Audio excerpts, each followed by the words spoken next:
Ayan. Alam niyo po po ano 'to, pasalubong 'to sa'kin ng anak ko. Sabi niya nung isang araw pa 'to, sabi niya, "Mama," sabi niya, "Mama may ano ako, may bibigay ako sa'yo." Sabi ko, "Ano 'yun?" Sabi niya, "Eto nga." Sabi niya, "Mama, oh, 'di ba lagi itong hinahalo mo minsan sa ano, hinahalo 'tong mo minsan 'to sa pagluto mo kaya sausawan. Kasi dati bumili ako nito, pero hindi ganito. May ano 'yun, may ano siya, meron siyang label." Eh, sabi niya, ano, bilang niya daw ako ng ganito, ito na nga. Ayan, kain tayo. Yan, ulam ko tsaka gulay. Sari-saring gulay yan. Ano yun naman yan, kangkong at tsaka yung parang nilalagay sa miso. Mustasa, yung mustasa. Hinalo ko. Tapos yan na nga, naglagay na ako niyan, oh. Naglagay na ako. May ano to, may kalamansi. Kaya to ganito yung gilid niya kasi sinapaw ko lang to sa kanin.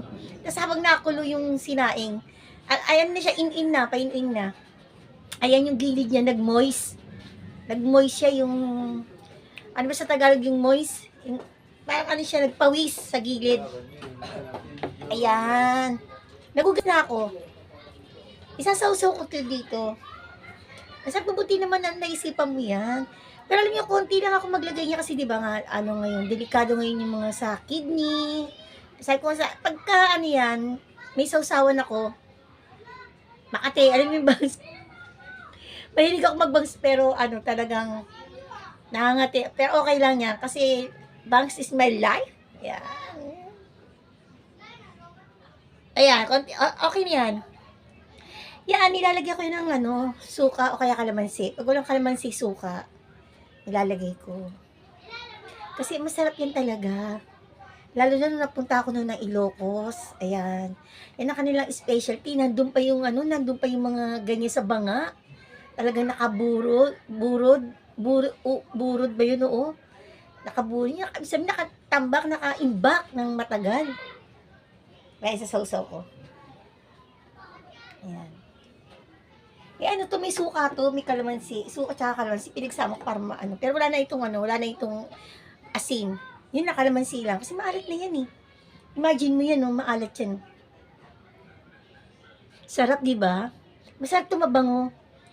Talagang, ano, minsan naman pag walang sinaing kulong-kulo, pinapakuluan ko. Tapos suka kalamansi. Kain tayo, sarap. Konti lang kanin ko. Konti lang. Kasi next week o next month, meron akong event.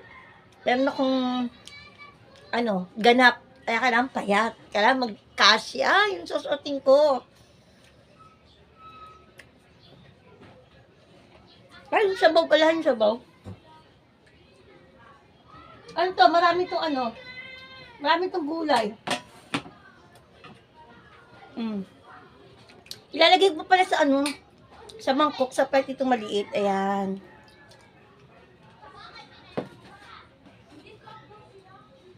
Pero hindi na, dito na lang.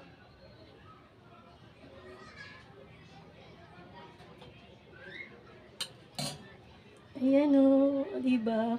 Kanina humigop na ako nito sa mangkok. Habang nagluluto ko, naglagay na ako sa mangkok. Galing ako. Kasi gusto ko yung mainit, yung nararamdaman ko yung sarap. Nararamdaman ko, diba?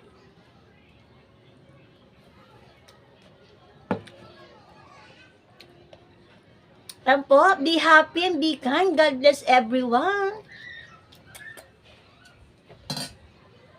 Thank you, anak.